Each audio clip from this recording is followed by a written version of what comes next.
So you're hanging on the skid. Well, I'm standing on it right like this. And one victim you didn't have to go in the drink for, right. But I'm gathering there was a second one? Yeah. I got back in the helicopter, and Steve brought us out of the hover, and not even a full 360, we picked up another victim about another 75 yards out into the ocean. Yeah. So that's about 375 yards out. Again, he was, I don't know how long he'd been out there, but he looked exhausted. The waves were hitting him, and again, as the waves were hitting him, as we got closer, he stopped waving at us, and another wave hit him, and he was face down in the water. Well, we were out of flotation devices up in the front. The jet ski was still on his way back to shore, so again, the decision was made. He wasn't able to take care of himself. We had nothing else to throw.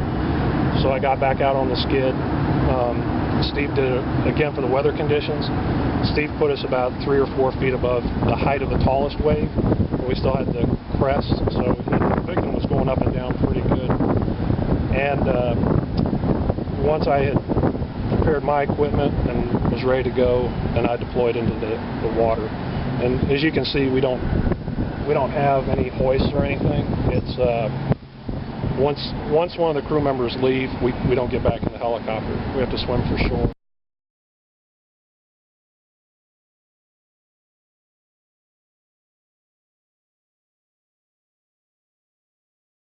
We were actually just monitoring the radio when we heard it go out.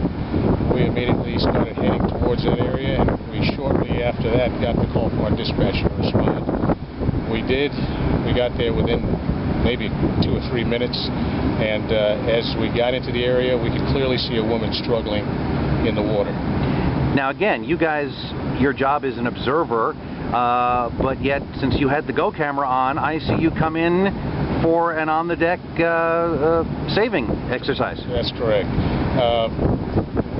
Technically, yes, observer. We're trained to basically help the ground units at the spot, any other things for that matter. But there is a time where we do have to exit the helicopter. This was one of them.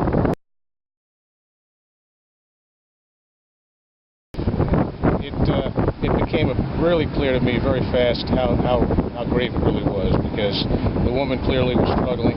To me, it was amazing that she didn't drown before we got there. My partner is the same basic scenario, except the weather wasn't much of a variable. We got down again at about 3 to 5 feet, and I exited onto the skid, directed my pilot to get to the victim, and when I got close enough, I exited and swam to her. The video shows, I mean, a precision maneuver. You were only like 10 feet away from this woman? About 10 feet, yes. Of course, when you inflated your life preserver, we lost much of the view, but you needed that. What was the condition when you got in the water, or how did you get out? The condition was, as I approached her, she became very combative. I mean, she was struggling. I mean, she was fighting for her life at that point, so you can imagine. She tried talking to me. I had to calm her down constantly, and at that point, it became a struggle to keep her calm. She was basically flailing, hitting me. She actually pushed my head under a few times.